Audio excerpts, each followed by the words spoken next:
After the dry and cold last glacial period, it was 15,000 to 18,000 years ago. The coastline of the East Asian continent changed many times in ancient China as a result of melting sea levels and plate movements, until it stabilized around 9 AD, approaching its present-day shape. The wind from the Mongolian steppe initially blew the sediments of the Yellow River, and the turbid waterway was deposited in Bohai Bay. It was referred to as the river in Eastern Zhou records and the Yellow River during the Han Dynasty. The other river flowing through the alluvial plain was the Changjiang River, also known as the Yangtze River, which was called the Jiang in the Zhou Dynasty and the Yangtze River in the Han Dynasty. In other words, in ancient times, Jiang and rivers specially referred to the Yangtze and Yellow rivers, while others were called water, such as the Han water. The Yellow River in the Neolithic era experienced at least 2 diversions, and these catastrophic events took the lives of many Neolithic inhabitants, while the thick riverbed formed by silt made the Yellow River save many Neolithic and Bronze Age archaeological sites. Combined with climate change when the Pleistocene and the Holocene changed about 11,700 years ago,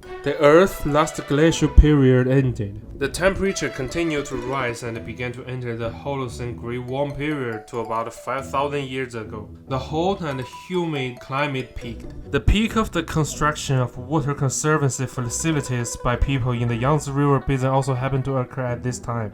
A subtropical climate with corresponding flora and fauna emerged in northern China. In remote antiquity, the forests and the vegetation of northern China were much thicker than today, and many plants and animals are no longer found in northern China today, but only in southern China and Southeast Asia. Flourished in northern China, such as tapirs, elephants, water deer, elk, crocodiles, ox, and so on. The environment during this period was extremely rich in food resources, and because of the growth of vegetation and the increase in the number of animals, mankind had enough time during these thousands of years to familiarize themselves with the characteristics of the various types of plants and animals to discover food resources that could be cultivated and relied upon for a long period of time, leading to the gradual development of agriculture based on these plants and animals. It took a long time for humans to figure out what to do with plants, partly because of the long time it takes for plants to grow from seeds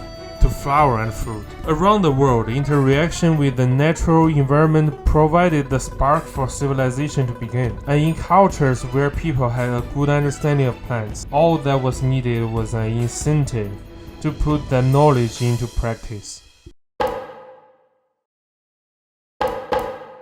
According to primate fossil archaeology, the first humans appeared in eastern and southern tropical Africa. The first human beings to migrate were Homo erectus, who appeared in Eastern Asia. A number of years after Homo erectus migration, there was another major spread of human beings from Africa, and this group of human beings is known as Homo sapiens in the modern sense of the word. In the Neolithic period, about 10,000 years ago, cultivation in the form of breeding, planting, and nurturing began to appear in northern and southern China, and human beings became agricultural and sedentary, no longer traveling around like wild animals in search of food. China at that time was dotted with forests, lakes, and swamps, far from the landscape and environment of today's alluvial soils. After thousands of years of land reclamation and cultivation, the alluvial soil of the Yellow River and the Yangtze River had not yet formed the present-day North China Plain and the Middle and the lower Yangtze River plains, which were largely lakes and marshes, while Shandong was only an offshore island, and Hebei and Henan were uninhabitable marshes at that time. The Yangtze River in the central China part of the country was actually a large lake, and the Hubei and Hunan regions were not able to cultivate crops including rice. There were 4 main crops in the world at that time: wheat, millet,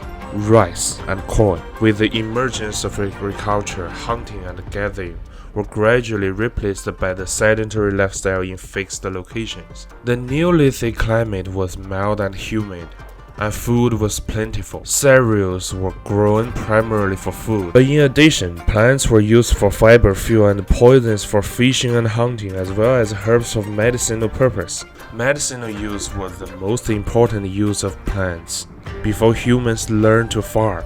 And the story of Shen Nong tasting 100 herbs is the legendary origin of medicine in ancient China. Whether for fiber, fuel, or medicinal purpose, the story of Shen Nong seems to confirm the importance of medicinal value to China's forefathers. Another achievement was silk weaving. The tedious procedure of sericulture silk weaving has been a standard in rural China since ancient times. It was one of the few industries unique to China until it was smuggled into the West in the 6th century. The first rice seeds developed, those from India, were essentially dry rice. The rice seeds alone was enough to give the various groups in the south the great advantage over those in the central plains. During the Yinshan area, the Middle Kingdom, also the central plain, was dependent on the very inefficient plant of the Iroquois, which was still eaten until the time of Confucius. The productivity of this plant was very low and it produced seeds that were low in protein.